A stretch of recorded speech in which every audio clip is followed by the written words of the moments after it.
વસ્તુ બધી જાજી છે. તો આ પેસ્ટ છે જેને દાંત દુખતા હોય, કવતા હોય, પાયોરિયા હોય, ટાઢું પાણી ન પી શકતા હોય, પેઢા ચડતા હોય, લોહી નીકળતા હોય, એના માટે છે. 8 પ્રકારની ઔષધિમાંથી બનાવેલી છે. ફુદીનો, ફટકડી, તજ, લવિંગ, અખરોટ આમાં લખેલું આવે છે. માર્કેટની તમે જે પેસ્ટ કરો છો એમાં જે સમજાયું છે કે ફ્લોરાઇડ જે દાંત દુખે છે અને જે કેન્સરના સેલ્સ એક્ટિવ થાય છે અને જે પાચન શક્તિ નબળી પડે છે, અને આપણે કહીએ ને કે બાળક મંદબુદ્ધિના જન્મે છે, કોઈ અપંગ જન્મે છે, તો એનું કારણ છે ફ્લોરાઇડ.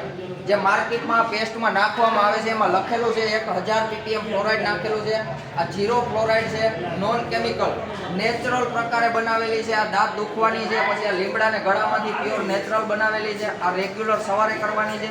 આ સાંજે દાંત દુખતા હોય ને સવાર સાંજ કરીએ, પણ દુખતા હોય એને ફરજિયાત સાંજે સુવા ટાણે કરવાની. આ પેસ્ટ છે. પછી આમાં સાબુ છે.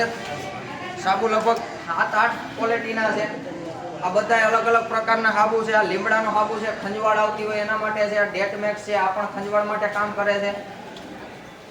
મેન વસ્તુ સાબુથી નાવાનું કારણ શું કે 1 ગ્રેડનો જો સાબુ હોય તો શરીર માટે નુકસાન થવા દેતો નથી. આપણે જે નાઈસી શું કરવા નાઈસી સાબુથી કે મેલ વયો છે, પણ એનાથી મેલ જવાના કારણે જે એમાં કીટાણુ હોય, આમાં જે કેમિકલ છે એ આપણા ચામડીમાંથી ટચ થવાથી જે ચામડીને નુકસાન થાય છે, જે ખરજવું થાય છે, ધાધર થાય છે ઘણાને.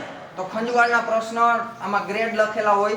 માર્કેટના સાબુ 3rd ગ્રેડના એટલે છેલ્લી ક્વોલિટીના આવે છે. એમાં લખેલું છે બધું.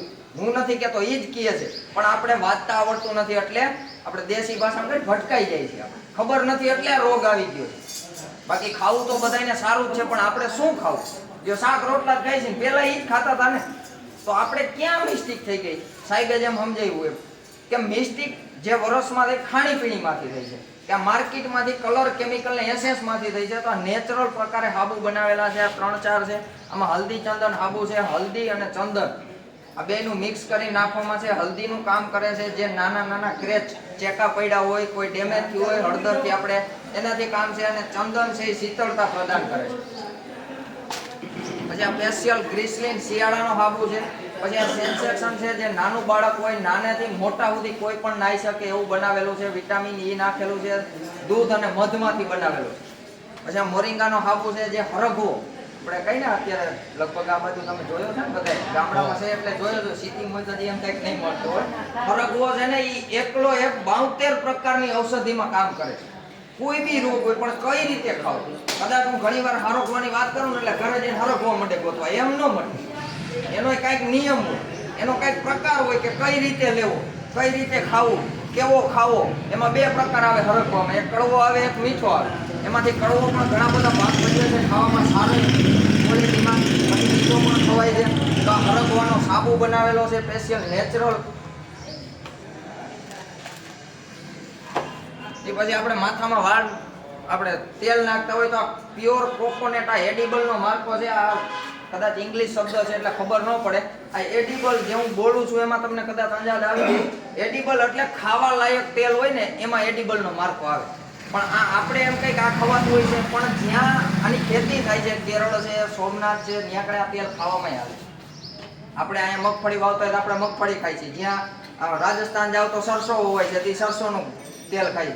એવી રીતના આ બે કદાચ મિક્સ કરીને તેલ નાખવામાં આવે તો વાળ સફેદ નથી થવા દેતું. થઈ ગયો એનો કોઈ ઈલાજ નથી.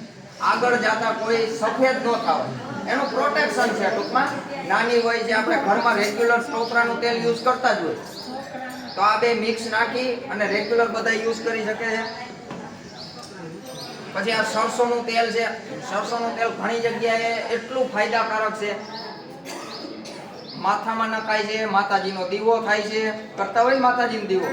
અને આનું મેન કારણ એ છે, આપણે કદાચ શિયાળામાં હોઠ ફાટતા હોય ને તો આપણે દેશી ભાષામાં આપણે કહેતા કહીતા હોય કે પેસુટી ખાઈ જતા, પેસુટી ચોરાવા જતા. આવું સાંભળ્યું છે. શું કરવા કે ટોટલ સ્નાયુ છે ને આપણા શરીરની એ નાભી પાસે ભેગી થાય છે. માતાના ગર્ભમાં 9 મહિના પોષણ ક્યાંથી મળે છે? નાયડો કઈ ને આપણે, આ તો ન્યાથી મળે છે. એ કઈ ખાતો તો છે નહીં. તો ટોટલ નાડીઓની નસોનું મોઢું છે ને એ નાભી પાસે આવે છે. કદાચ 3 ટીપા 4 ટીપા એવું 15 દિવસ યુઝ કરવાથી હોઠ પણ ફાટવાનું બંધ થઈ જાય. આનો એટલો બધો ફાયદો હોય. પછી અલગ અલગ પ્રકારના શેમ્પુ છે બધા. આ ખોળાનું સ્પેશિયલ શેમ્પુ છે. આમાં કન્ડિશનર નાખેલું છે સિલ્કી વાળ બનાવવા માટે. પછી આ વાળ કોઈને ખરતા હોય તો આ વાળ ખરવાનું શેમ્પુ છે. પછી વાત કરી ચા, તો ચા આપણે રેગ્યુલર હમણાં 2 વાર બેન દેવાય. તો ચા કેવી પીવી જોઈએ? ચા થી જો કેમિકલ વાળી ચા આવે તો 2 વસ્તુ થાય આનાથી. શું? મીઠું, ચટણી અને ચા જો કલર કેમિકલ ને એસેન્સ વાળી આવે તો થાઇરોઇડ અને એસિડિટી થવાની સંભાવના વધી જાય. આ ચા છે કલર કેમિકલ એસેન્સ વગરની છે. કદાચ સવારે ચા કર્યો હોય સાંજ સુધી તમે કપમાં ભરી પાછો સાંજે ગરમ કરો ને તો ટેસ્ટ ઈનો રહે અને કલર નો બદલે. તમે ઘરે જે ચા વાપરતા હોય એ જોઈ લેજો. કદાચ ચા કર્યો હોય ને અડધી કલાક રહી જાય ને તો કાળી પડી ગઈ માથે. આનો નહીં પડે, આનો એમનેમ જ રહે અને ટેસ્ટ નહીં બદલે. આ નેચરલ પ્રકારની ચા છે. ચટણી છે માર્કેટની, જેમ સાહેબે વાત કરી કે પહેલા પીસીને ખાતા તો કાંઈ ન થતું, તો હવે ક્યાંથી આવી? તો હવે જે દવા છટાય છે અને એમાંથી જે ઝેર આવે છે આમાં કેપ્સિકમ અને ટેનિન લાઇકોપિન નામનું તત્વ હોય. લાલ કલરમાંથી લાઇકોપિન મળે, મરચું જ્યારે લાલ થાય ત્યારે, અને કેપ્સિકમ નામની ઔષધિ કુદરતે આમાં